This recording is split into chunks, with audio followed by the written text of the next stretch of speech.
All right, so today we're diving into something pretty fascinating. Yeah, We're definitely. looking at gender dynamics in comedy, specifically how female comedians are kind of pushing the boundaries with sexual humor, Right. and doing it in a way that, maybe male comedians aren't. Yeah. And Helps you think a bit more. exactly. And so Huh. we want to kind of look at why that is and what that's all about. For sure. Yeah, So, like, we all know that comedians, like, they draw on their own lives for material. right. Their own experiences, anxieties, all of that. Exactly. It's all fodder for comedy. But I don't know. I never really thought about how being a man or a woman Mm-hmm. could, like, actually impact the kinds of jokes they tell. Right. You know what I mean? Yeah, it's like a whole different lens. Totally. And When you watch stand-up, how does gender influence what's funny? Especially when it comes to sexual humor. yeah. Have you noticed that a lot of female comedians are pushing the envelope more these days? I have, actually. It's a big change from how things used to be. Mm. And the research that I've been reading about this is fascinating. Really? Like, get this. Female comedians now actually use more sexual humor than male comedians. Really? Wow, I would not have guessed that. Me neither. So that's kind of what we're trying to unpack today. Like, why is that happening? What's going on? In the data skies, we take our flight. Trends and numbers come to life. Colors and charts, they dance and play. Showing truths in a visual way. In GenderDecoded, we uncover truths and stories like no other. In the data waves we find the secret maps of humankind.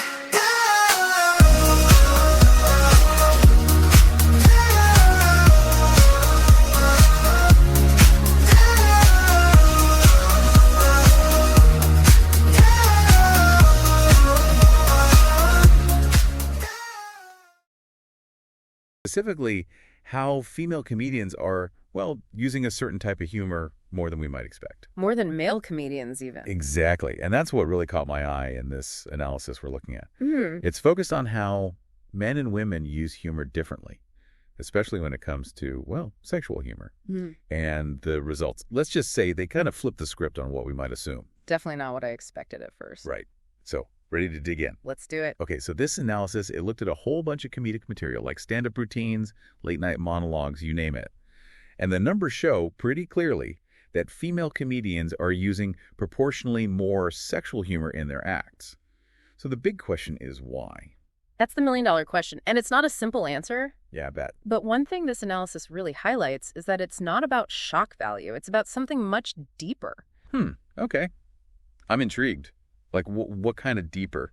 Well, it's about breaking down barriers and using humor as a tool to, to challenge those societal norms we all kind of live with. Ooh, I like that. Provocation is progress, right? Exactly.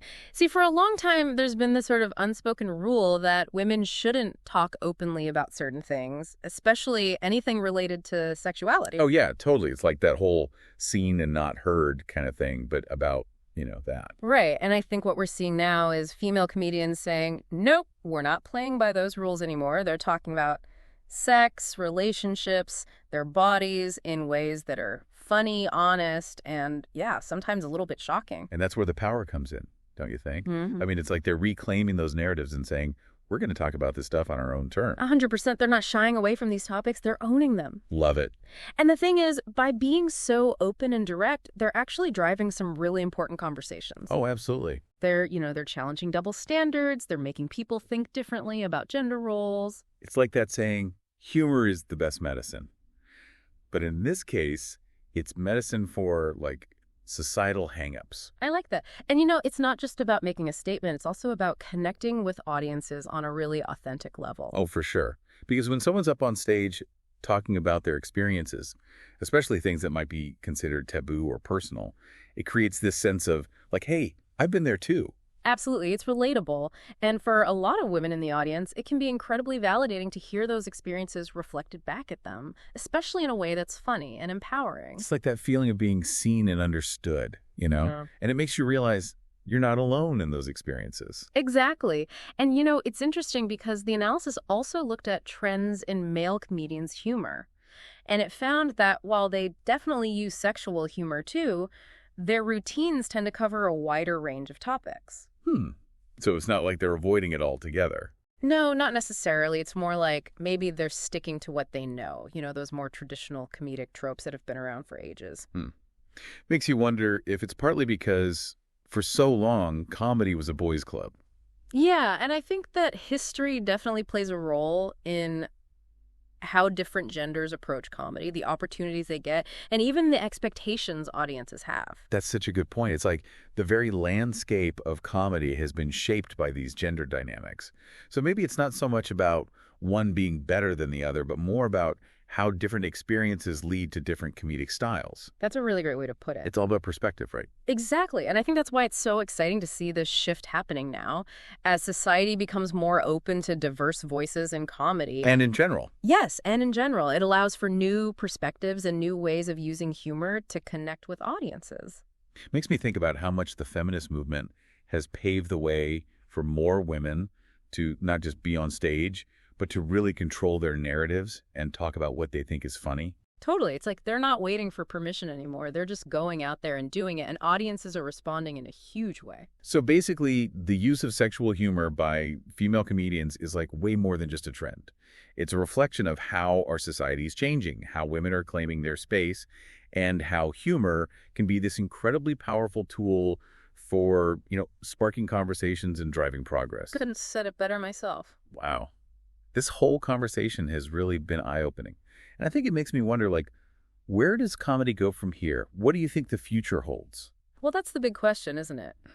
I think it'll be interesting to see how this trend continues to evolve, as new voices emerge and different perspectives come to the forefront. Oh, for sure. But one thing I'm pretty sure of is that the boundaries of what we consider funny are going to keep expanding. It'll become even more inclusive and more reflective of the diverse experiences of both the comedians and the audiences.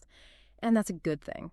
It is. It is. It makes you think about how, even just a few decades ago, certain topics were totally off limits in comedy, Yeah. Definitely. And now it's like anything is fair game as long as it's, funny and thought-provoking. Yeah. It's a really exciting time for comedy, I think. Definitely. I'm so glad we had this deep dive today. It's definitely given me a whole new perspective on what's happening in the world of comedy. Me too.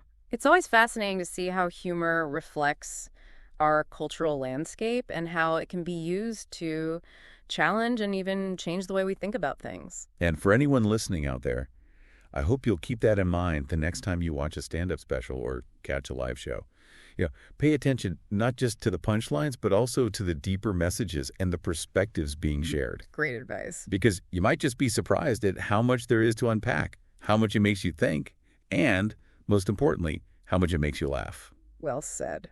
Thanks for joining us on another deep dive, everyone. We'll catch you next time. See you then.